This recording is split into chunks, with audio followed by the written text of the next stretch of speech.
Hey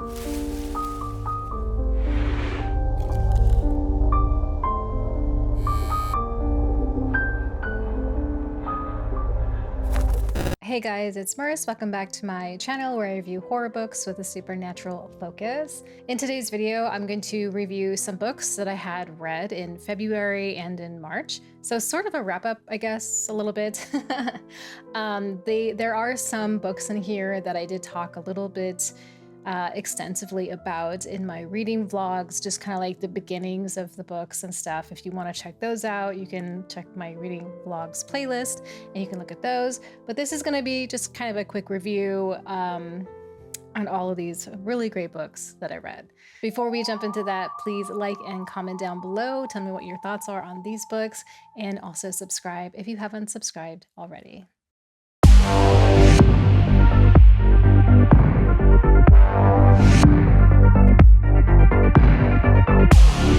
So the first book I'm going to review is not a book at all. It's a comic book, and it's by one of my friends, Christian Kronk, here in Germany.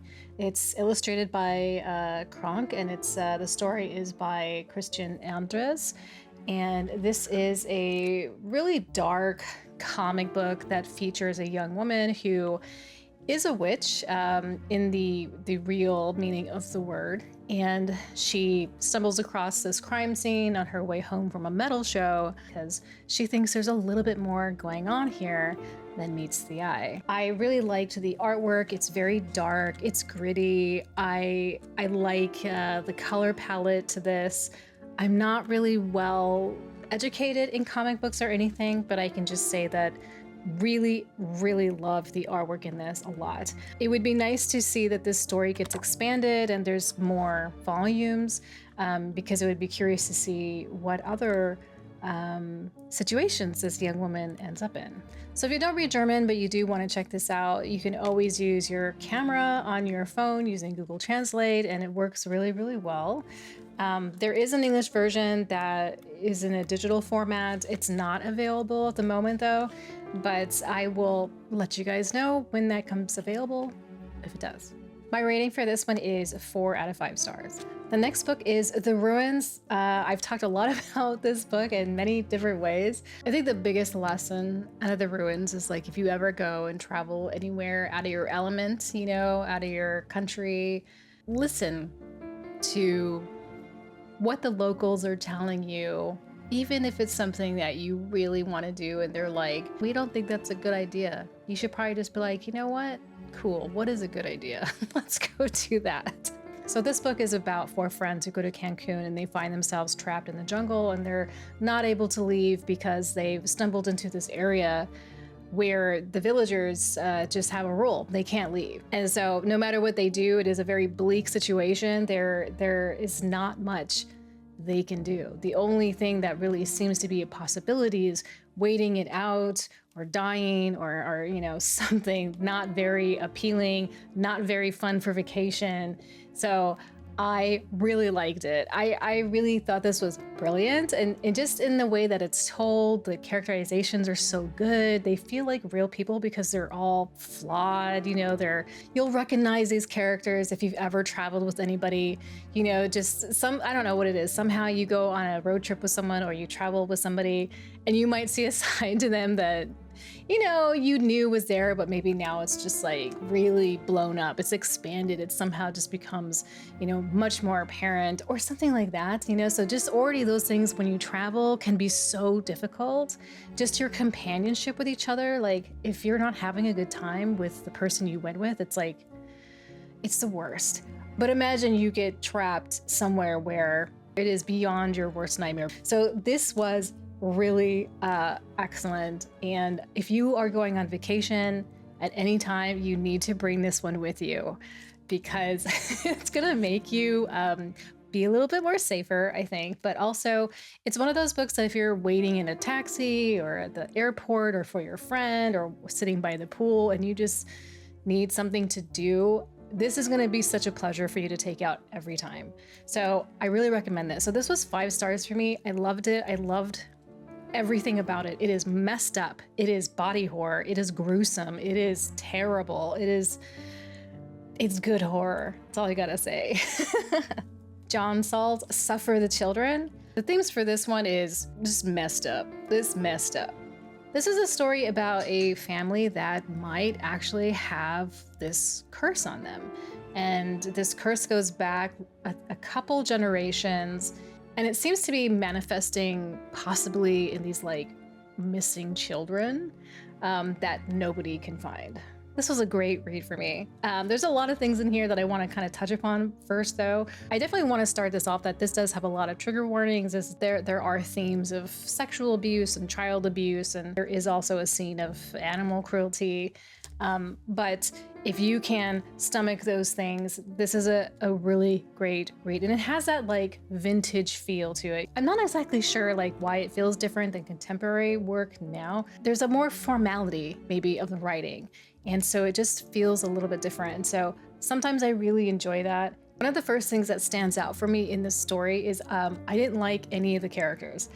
When I say I didn't like them, it doesn't mean that I think that they were boring or uninteresting or bad or cliches or anything. It's the parents are a mess.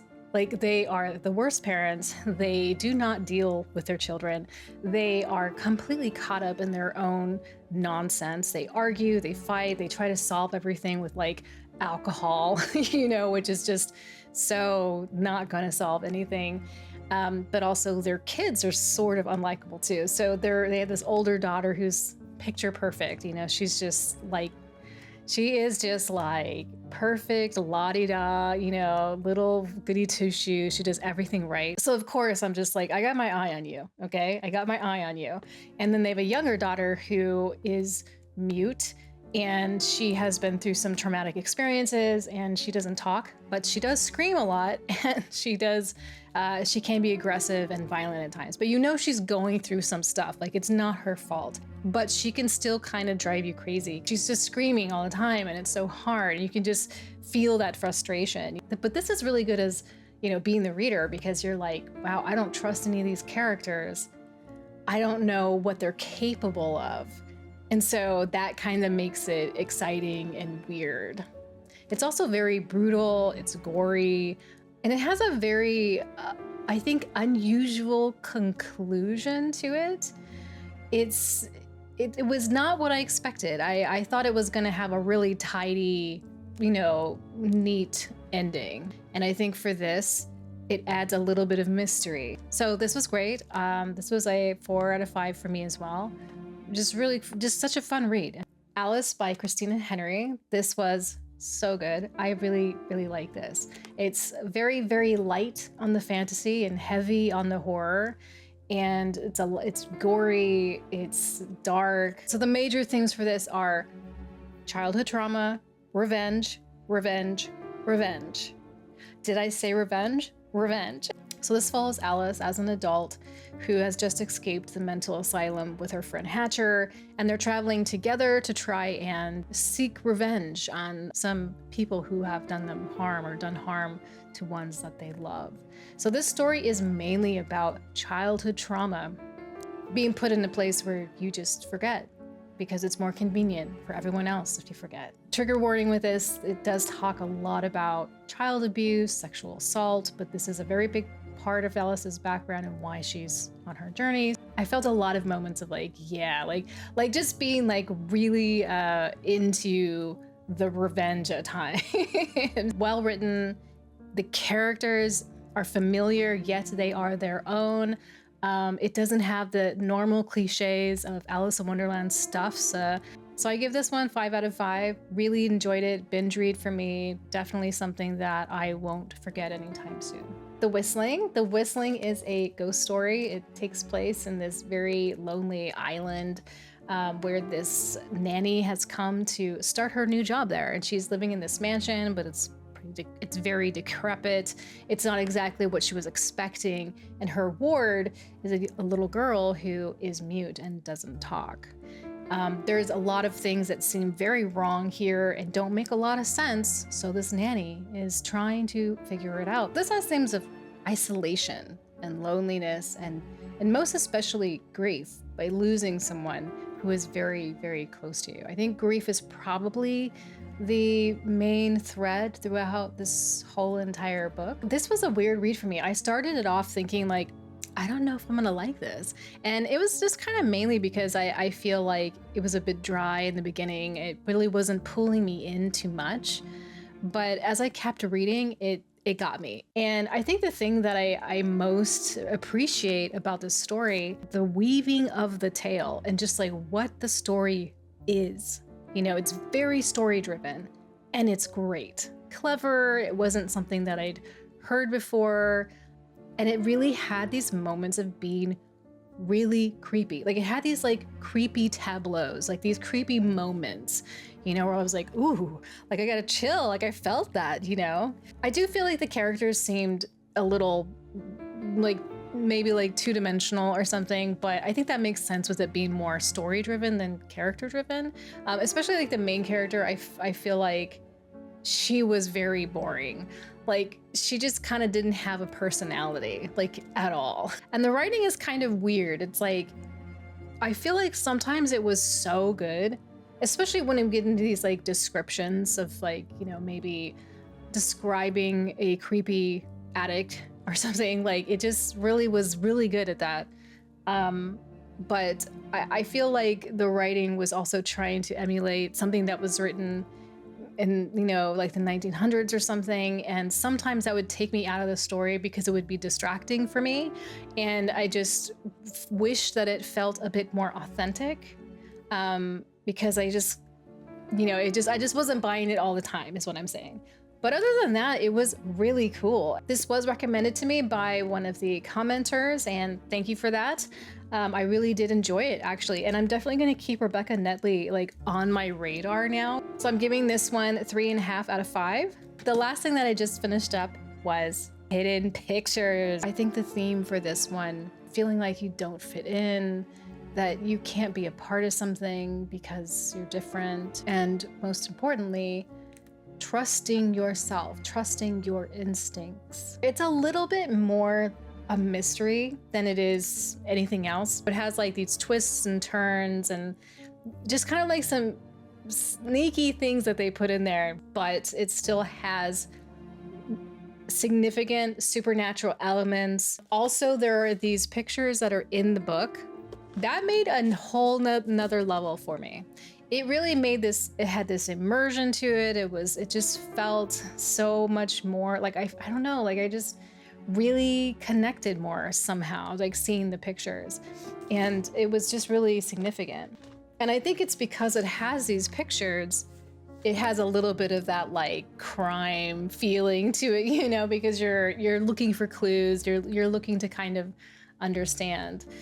One thing that I think was really brilliant is like the main character, she's not a perfect person. She used to be addicted to fentanyl and things like that, but she's been clean and sober for a couple of years, and she gets this job as a nanny at this really nice house.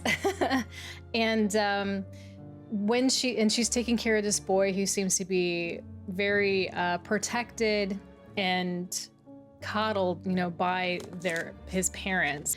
But things start to get really weird when this little kid, this little 5-year-old, starts drawing these heinous images. And that's kind of what starts off like all of the weird things going on. She comes from this place where, you know, she had her addiction, she's recovered, and she's managing that every single day. But once things start to kind of go weird in the house and she's trying to figure them out, you're just like, don't say it. Don't do it. Don't do it. Because they're going to think you're crazy and they're going to think you're on drugs again. That's the last thing any parent wants to hear is you're seeing supernatural stuff and you used to be a drug addict. And you're just really stressed for this girl, you know, because you don't want her to ruin this opportunity that you know is really, really good for her. So I thought this was great. I thought it was very entertaining. Definitely has some twists in there, some curveballs. I wouldn't say that this one's like particularly like spooky. It does have its moments where it's kind of creepy and there are some scenes that are really unsettling, but the whole entire situation itself is so weird and messed up that I don't think it needed it. So those were the books that I read in February. In March, I feel like I did pretty good. Normally, I'm like a 1 or 2 book month reader, but I think I did good. I think I read a lot, and I think I really have to credit that to the reading vlogs. That really inspired me to crack open the book and start reading. And then also I could just like be like, oh, I have these, 3, 4 books that I was reading in my reading vlog, and I know that I'm really into like this and this and this, so I can just pick it up wherever. And there was like no reason to feel any hesitation about what I wanted to read. So I think for myself, that works out pretty good. I'm gonna be doing another books I didn't want to read vlog, where there's just books that I don't care to read, that I have no inspiration to read. They don't seem like they're going to be anything that I might like. But that has yielded some books that I actually do like and I want to read. So I'm going to be doing another one of those soon. It's just like, I love doing experiments like that. So that's going to happen. Yeah. So anyway, thank you so much for hanging out with me today. Be sure to like and comment down below your thoughts on these books. And if you'd like to get more videos from me, please hit that subscribe button. Other than that, please take care of yourselves, look out for each other, and I will talk to you next time.